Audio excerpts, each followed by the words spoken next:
Hello, friends. Welcome to the Soundbox. I'm your host, Candace Sessoms. I'm so glad you're here today. Yesterday marked the 84th anniversary of the airing of the very first episode of The Whistler. The unknown Whistler narrates every episode, spinning the hidden thoughts and plans of the characters. Let's have a listen to that pilot episode titled Retribution and dated May 16, 1942. Wait a minute. Have you heard the Whistler?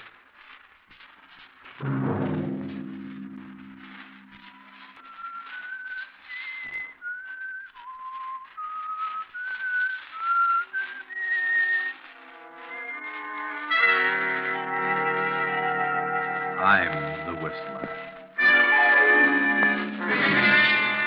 No. Don't come near me. I didn't plan to kill you, no. That was John Hendricks. He waited for a chance to sell his soul to the devil. Money is not enough, John.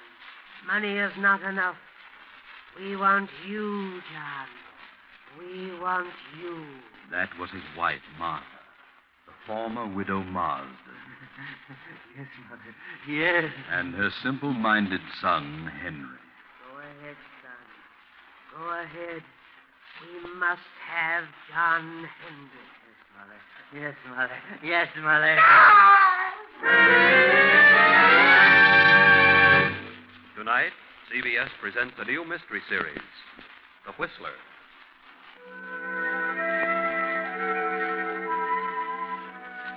And I, the Whistler, know many things, for I walk by night. I know many strange tales, many secrets hidden in the hearts of men and women who have stepped into the shadows. I know the nameless terrors of which they dare not speak. And so I tell you tonight the strange story of Retribution. Gaze up this muddy, rain-splattered road. A small, lonely stone building appears against the lightning-streaked sky. The dismal courthouse of a southern village. The village of Marsdenburg.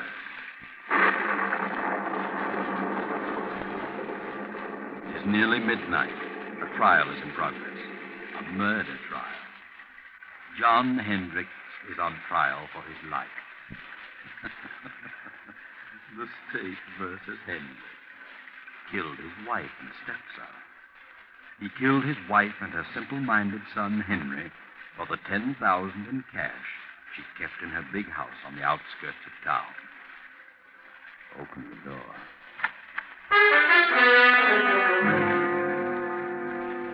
There he stands, John Hendricks, a huge, silent man of 50, large, bony hands. Close the door. Well, what do you think? Does he look like a murderer? The prosecutor is closing his argument. Ladies and gentlemen Listen. of the jury, it has been proven that Mrs. Hendricks had no current bank account. It has been proven that she did have a large sum of money which she kept on her estate. John Hendricks knew of this money and attempted to steal it, was caught in the act, and killed them both in order to cover up the theft. It was not a tramp who killed that old gray-haired lady and her simple son. There was only one intruder, one thief, one murderer. And there he sits, ladies and gentlemen. There he sits in all his guilt, a vicious killer, a murderer. There is only one decision for you to make. There is only one penalty that can erase from this countryside the stigma of this fiendish crime.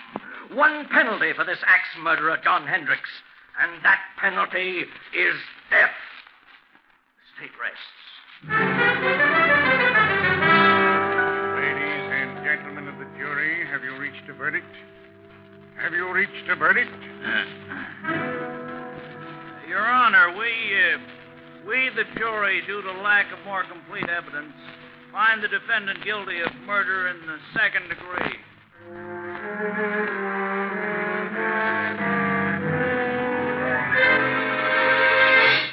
Second degree. Cheated death. You get life. Surprised? Of course you are. But it had to be. Yes, it had to be. I know. John Hendricks, stand up. Yes, John, stand up. Face the court. Watch him now. He's on the speed. John Hendricks, I wish to state that I am not in accord with the findings of this jury. However, there's nothing for me to do but sentence you to the state penitentiary for the remainder of your natural life.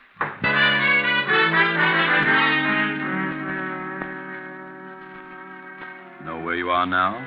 Recognize that huge, sprawling stone structure with the high walls around it?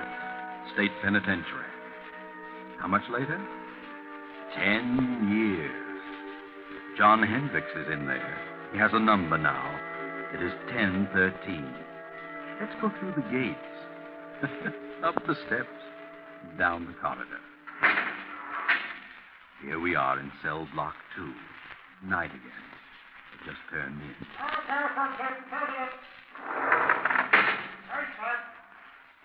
This has been going on for 10 years for John Hendricks, 1013, and his cellmate Bill, 1014. Bill, 1014, is a gangster, or rather, he was. But he's changed during the 5 years he's been here. Bill has decided to go straight if he ever gets out, which is very doubtful. But he holds no resentment, has become more or less happy. Bill started reading here, philosophy and so forth. He's changed. But what about John Hendricks? Oh, no. Not Hendricks. Because he has a plan. He has a purpose.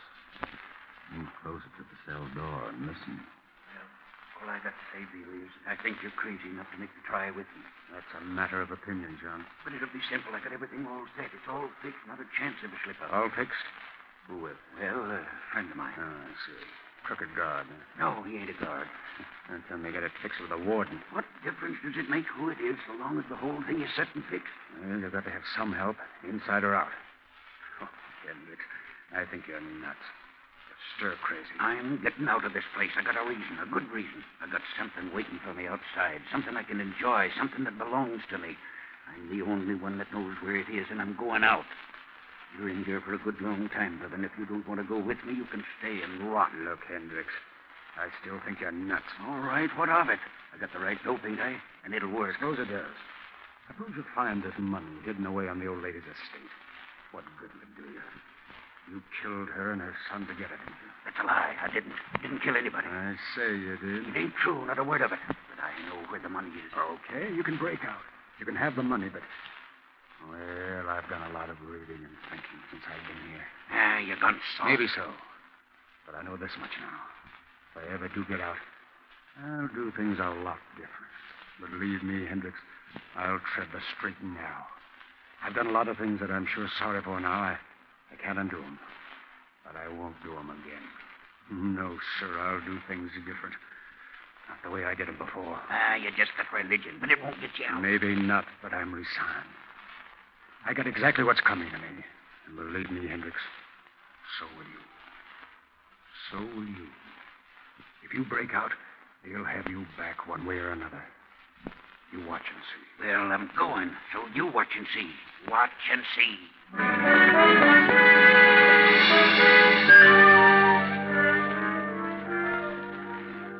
Now, another storm. Another night, a lonely country road, a car. We're in the south. That village we passed a few miles back, that silent, sleeping village, was Marsdenburg. Yes, Marsdenburg, remember? That small, lonely stone building was the courthouse. The courthouse where John Hendricks was tried and convicted. We're on the outskirts now, on a lonely road. A young man is driving the old car, and there's a girl beside him. Motor trouble? Well, there, just ahead, a light. Yes, it's a little crossroads store. Pull in. There's a light, but I don't see anybody.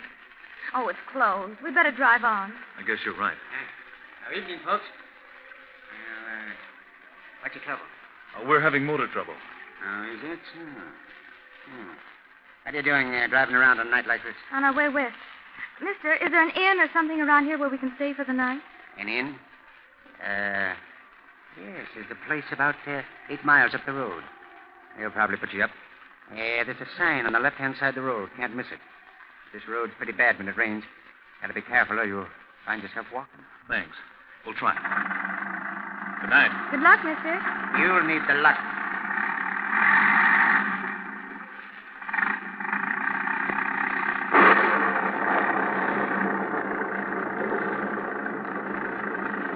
storm is increasing now. The muddy road sparkles in the flashes of lightning. The tall, dark trees sway back and forth in the fury of the storm like moaning lost souls. The little car lurches and bounces in its fight to keep the center of the highway. 2 miles, 3 miles, 4, maybe 5, and look, there it is, straight ahead. On the right side of the road, a blue light. Ah, yes, that's it. Wait, George. Did the old man say on the right side or the left side of the road? George, what's wrong? I don't know. The distributor must have gotten wet. Look, George. What? That blue light we saw, it's gone. Where is it? We must have passed it. Well, we couldn't have. I was looking right at it. It seemed as though it just disappeared in the thin air. I'd better turn in here. This motor won't last much longer. Guess so. I can't see a thing. No, Can you? it's certainly a desolate-looking place. There must be a house back in there. There it is. Look, there's a driveway. 20 feet ahead. Oh, yeah. Well, this motor's about to conk out. We'd better drive in and see what we can find. Yes, drive in, George. You'll find something. That's right. Through the gate. Make the curve. Hurry. There goes your motor. A little more. Now. Oh, we just made it. Thank heaven. Yes, that's right. Always thank heaven at a time like this. All right. Get out and go up on the porch. Now, let me help you. I'm all right. What do we do with the bags? We'll leave them here in the car till we find out if there's anyone here. Come on.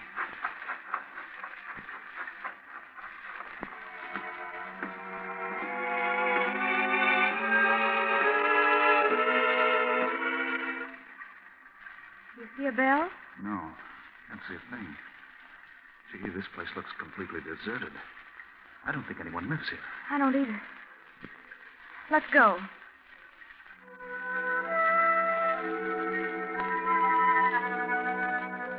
You're listening to The Whistler. We pause momentarily for station identification. This is the Columbia Broadcasting System.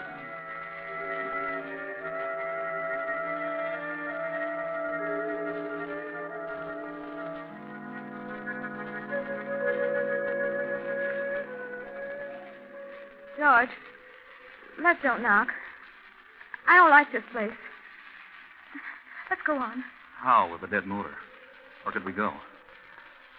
I'll knock. Well, all right. Ah, that's right. Knock, George. Knock. Go ahead. Louder. Again. We've got to have shelter. Yes, we can't stay in that car any longer. Can we? No. Afraid not. Here it comes. Now you're on your own, George. On your own. There is someone. Yes?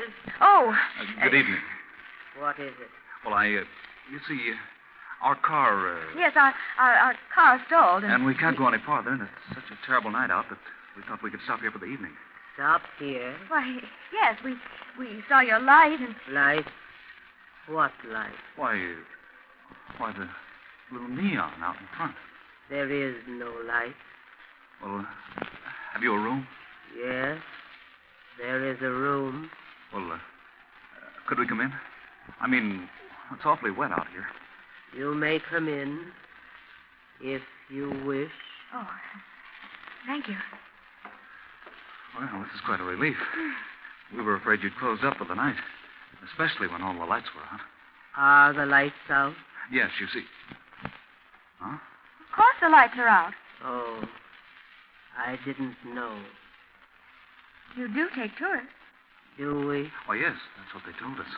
Who told you? Well, the old man at the little store back at the crossroads. Little store? Yes, at the crossroad about 5 miles back.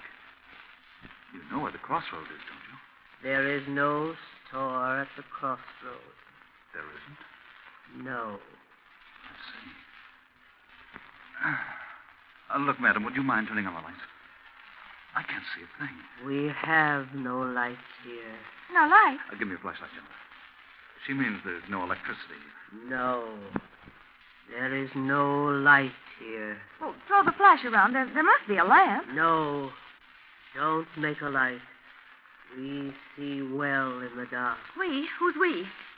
Is there someone else in the house? My son. Oh, he's gone to bed? No. He is standing beside you. Beside who? You.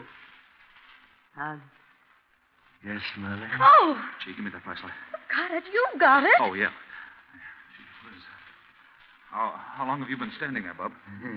Since you came in. Is that so? Well, I didn't see you. You make a noise like a spook. Who are you? What is your name? George Kimball. This is my wife, Joan. We're on our way west with travelers. Travelers? So are we. What? Quiet, son.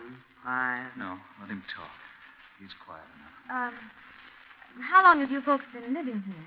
We lived here all our lives. Say, how about closing the door?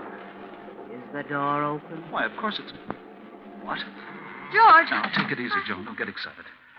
Oh, look, madam, there's a candle on that table over there by the fireplace. Is there? Yes, and if you don't mind, I'm going to light it. Please don't. Oh, wait a minute. If you want us to stay here, we insist that we have some light. You want us to stay here, don't you? Do we?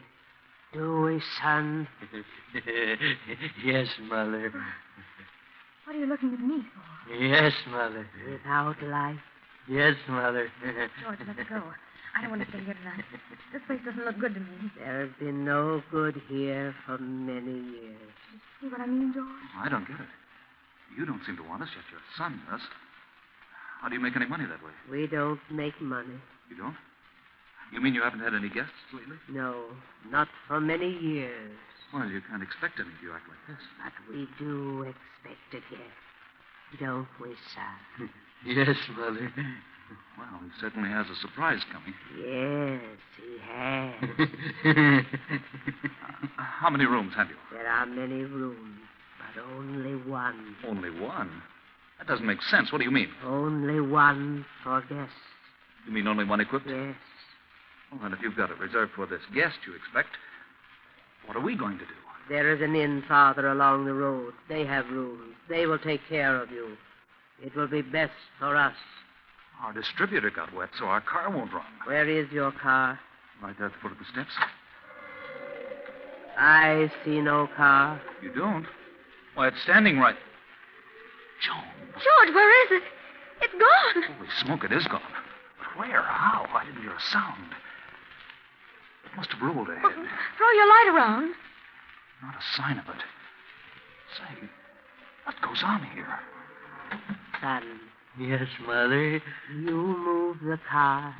Yes, Mother. I understand, son. I understand. Wait a minute. Your son moved it?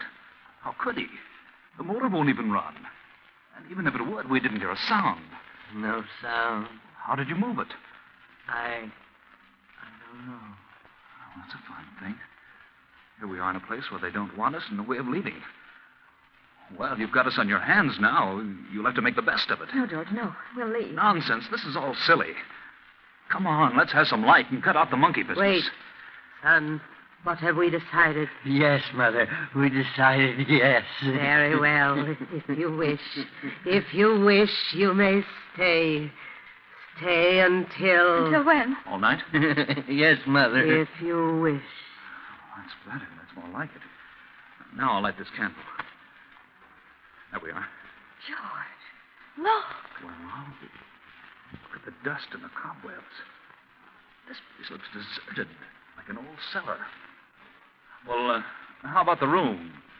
Do we get it, or the guests are expecting it? There is another room that will do, perhaps.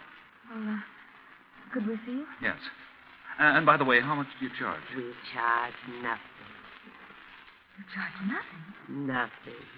Sounds silly, but it's bright for us. We're running short anyway. Well, let's see the room. Very well. It is upstairs.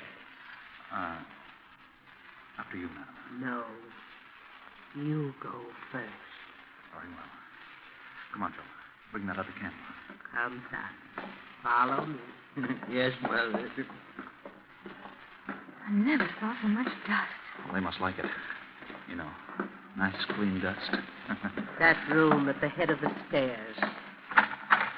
Why, This room was well furnished.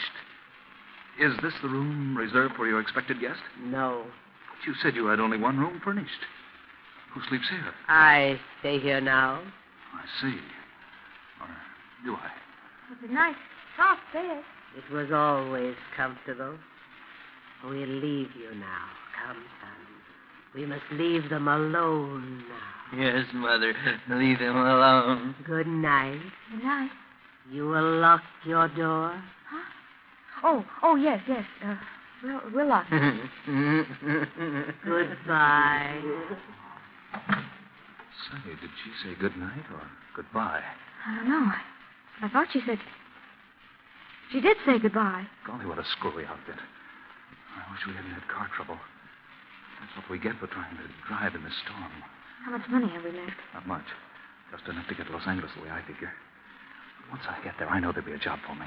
We'll make it, don't worry. You'll see me in a nice job in Hollywood. I'm not worried about seeing you in Hollywood. No? No. I'm just worried about seeing you in the morning.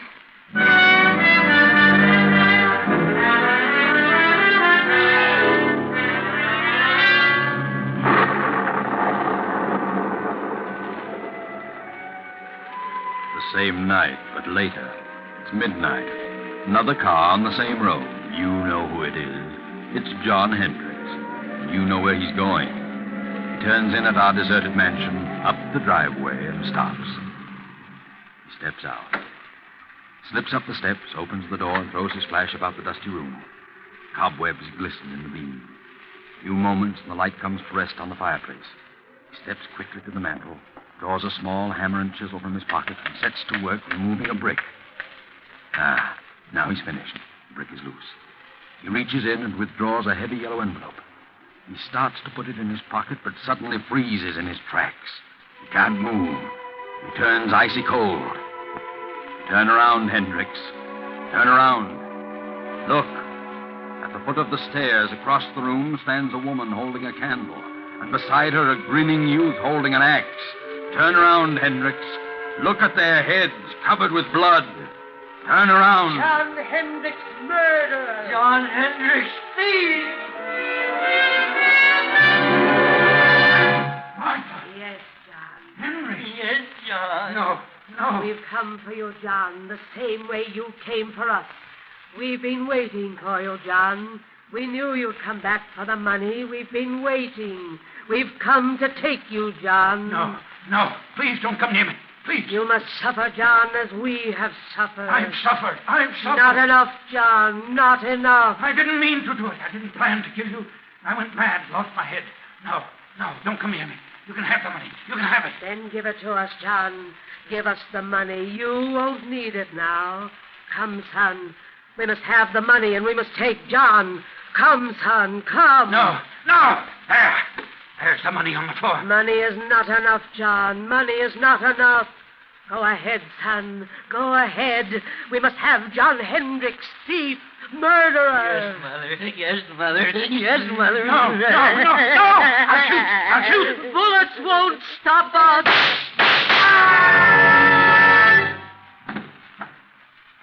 Good Lord, George. What was that? I heard a scream. Downstairs. So did I. And shots. I'll open the door. It must have been downstairs. I don't see a thing. Here's your flashlight. Great Scott. Look. A man down there on the floor. Come on.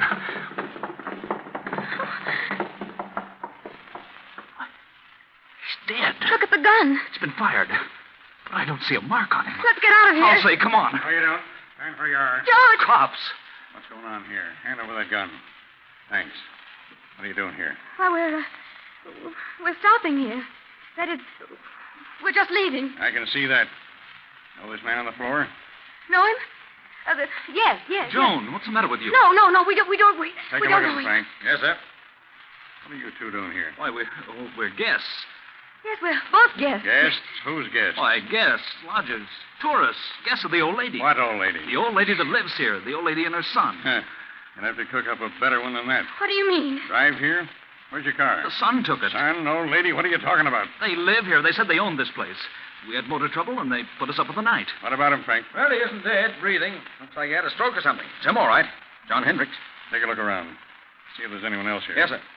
What's your name? George Kimball. This is my wife. We're on our way to California. Do you know who this man is? Certainly. We've been on his trail. He's an escaped convict. This your gun? No, sir. Did he shoot at you? No, sir. You shoot at him? This gun's been fired, and we heard shots as we turned in the driveway. Not a sight of anyone, sir. Nothing but dust and cobwebs. Look, Campbell, you said there was an old lady and her son here. Sure. They were here all evening. They're not here now. Well, they let us in and showed us to our room. They certainly were here. What did the old lady look like? Well, she had gray hair, wore a house dress and an apron. What did the boy look like? He was a big kid, about 20. Had a round, rosy face, and I think... Well, in fact, I know he was kind of simple-minded.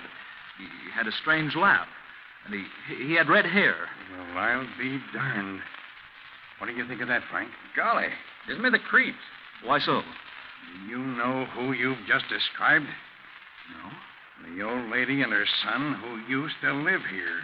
Used to live here? Yeah. They were murdered here 10 years ago. What? Murder? Sure.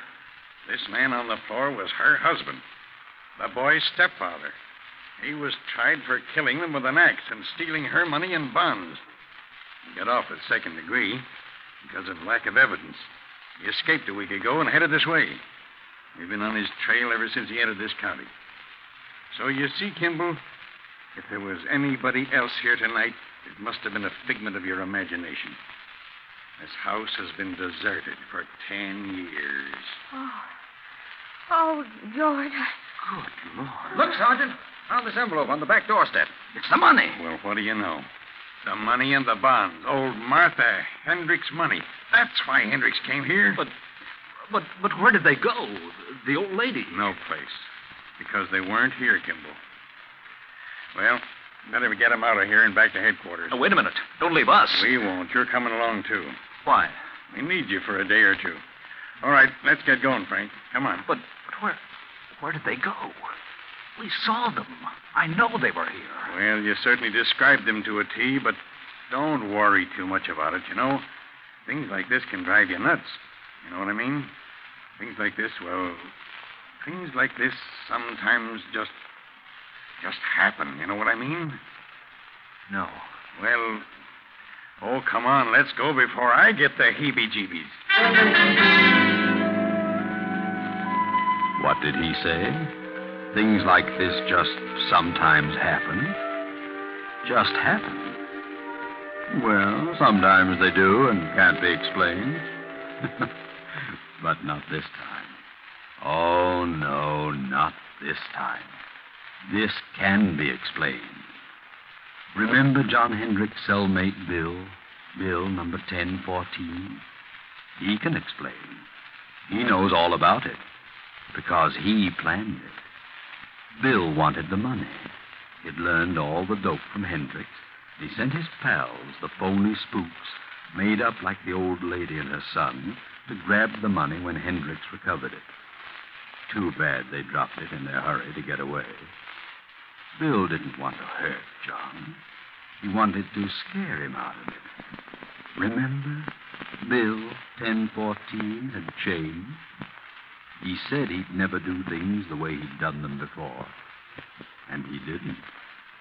Bill meant what he said.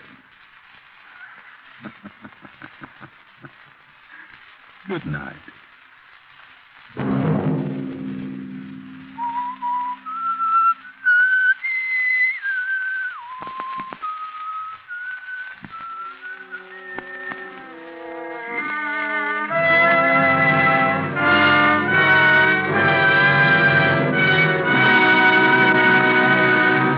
If this came upon you unaware and you listened, we've served our purpose.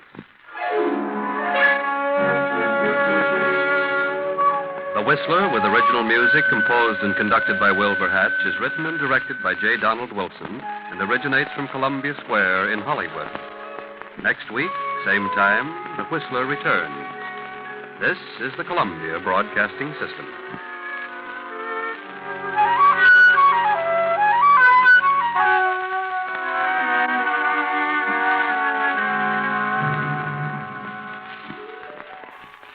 It's said that the idea of the whistler might have been derived from the German film from 1932 titled M, starring Peter Lorre and directed by Fritz Lang. In the film, Lorre approaches his first victim innocently whistling a tune. It's a truly suspenseful mystery that I highly recommend, and it's usually free on a lot of the streaming apps like Tubi and Flex. Thanks so much for listening to the Soundbox. Remember, you can also follow or like the podcast on Substack, Spotify, YouTube, or Apple, or wherever you're listening. Lovers of historical mysteries can check out my books on my website, chsesams.com. Be sure to check in next time, where I'll be back with another dash into the past.